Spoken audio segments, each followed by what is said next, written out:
ოქტაი კაზუმოვი, მწერალი, მთარგმნელი კოალიცია ცვლილებებისთვის წევრი და მასთან ვისაუბროთ ახლა ჩვენ აი ამ ჯარიმებთან, რეპრესიების ახალ ტალღასთან დაკავშირებით, რომელსაც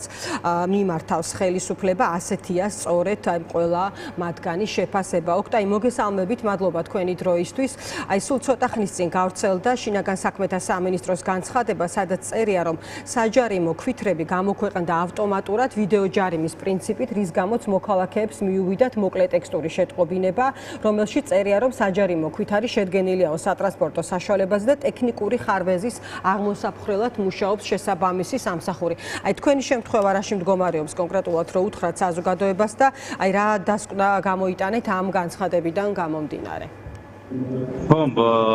მეც ესე იგი მომივიდა ასეთი შეტყობინება, სადაც საერთოდ სახელმწიფო ნომერი არ წერია ჩემი მანქანის, უბრალოდ წერია, რომ ესე იგი ჯარიმდება იგი 5000 ლარით, რაც არ არსებობს ასე თქვა ბუნებაში ასეთი რამ. რა თქმა უნდა, იმთავითვე მივხვდი, რომ ეს იყო დაკავშირებული აქციებთან, კერძოდ გზის გადაკეტვის ესე იგი ბრალდებასთან და დადანაშაულებასთან უკანონოდ, რაც მთავარია და ეს დაუკავშირე უბრალოდ ეს ფორმა ერთგვარი კიდევ ერთი ასე ვთქვათ უნიათობის გამოვლინება იყო, რასაც ახლა როგორც თქვენგან გავიგე რის გამოსწორებასაც ეპირებიან და აპირებენ და კიდევ ერთხელ ის რომ თუ როგორ უჭირთ მათ ესე იგი პერსონალი არ ყოფნით იმისათვის რომ მიავლინონ ესე იგი ეს ჯარიმები და უშუალოდ ჩააბარონ ადრესაც ხო თავიდან გახსოვთ ამ ჯარიმებზე ისეთი ფსიქოლოგიური ეფექტი რომ მოეხდინათ ერთი ჯარიმა მიქონდა 6 კაცს ახლა მგონი 6 ჯარიმას საერთოდ 6 კაცი არც ყოფნის და ვერც აუგდიან საერთოდ იმდენი ჯარიმა და ასეთი რამ მოიფიქრეს სამარცხვინო მე ვიტყოდი ყოვლად და არ ვიცი ასე მოკიბულით აპირებენ თვითონ მოქალაქეების დაშინებას რაც ანუ ოქტაი დასკვნა რა არის რომ ანუ ვერაუდის სისტემა ამ პროცესს იმდენად მასობრივი ხასიათის არის რომ ჯერ ერთ-ერთი ეს რაღაც ამოცნობის და იდენტიფიცირების პროცესი მუდმივ რეჟიმში მიმდინარეობს იმ ახალი ტექნიკური უახლესი საშუალებებით რომელიც არის აბსოლუტურად ყველგან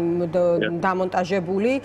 და რეალურად შედეგი არის ის რომ სისტემა გავიდა ტექნიკურ ხარვეზზე მე ვფიქრობ, კი, ეს ნამდვილად ასეა და მომავალში ველოდები, რომ საერთოდ გაზის შუქის ნაგვის ქვითარსაც მიაბან ეს ჯარიმები,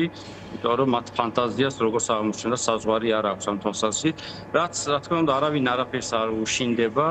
გზავნონ რამდენიც უნდათ, როგორიც უნდათ, საზოგადოება არის ერთმანეთთან სოლიდარული, ეჭვიც არ მეპარება და საერთოდ მაქვს მზაობა იმისა, რომ ჯერ ამას რა თქმა უნდა გავასაჩივრებთ შესაძლოა ცალკე თვითონ ამ ფორმასაც როგორც აცეც სასამართლოში ცალკე და როდესაც კი ვიცით როგორ იქნება, მაგრამ ჩვენ გავჭერავთ სისტემას ამით. გადახდის პროცესმა უმტკივნეულოდ პრობლემოთ ეს ყველაფერი იქნება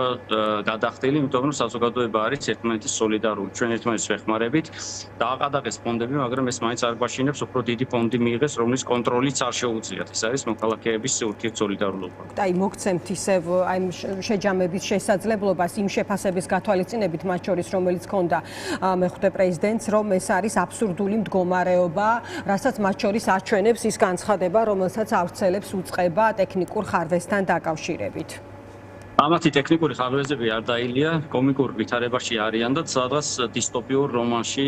უტოპიურ რაღაც სივრცეში ამოყავით თავი ქოცების ხელში, როგორც ხედავთ, როდესაც კონვეიერული, ესე იგი, სისტემით აჯარიმებენ ადამიანებს და თავიანთი ჭკუით სჭიან. კიდევ ერთხელ ვიმეორებ, რომ მათ ფონდების დაყადაღებით ვერაფერს ვერ მიაღწიეს, მიიღეს უფრო მასშტაბური და ფართო ფონდი, ნებისმიერ მოქალაქეს აქვს შესაძლებლობა იმისა, რომ მიიღოს საზოგადოების მხარდაჭერა და გადაიხადოს ეს თანხები, ასე რომ ამით ვერაფერს ვერ მიაღწევენ და სიმწრისაგან, ესე იგი, კბილებს აღჭიალებენ და ეს შეერჩებათ მათ ჭიალად და მე საერთოდ ესე იგი ვაპირებ, რომ ჯერ შესაძლოში გავასაჩივრო ეს თემა, შემდეგ სასამართლოში ველოდები სამართლიანობის დადგომას, არა, უბრალოდ ფაქტისთვის ეს არის საჭირო, მით უმეტეს რომ უფრო უნდა გავჭერდოთ ეს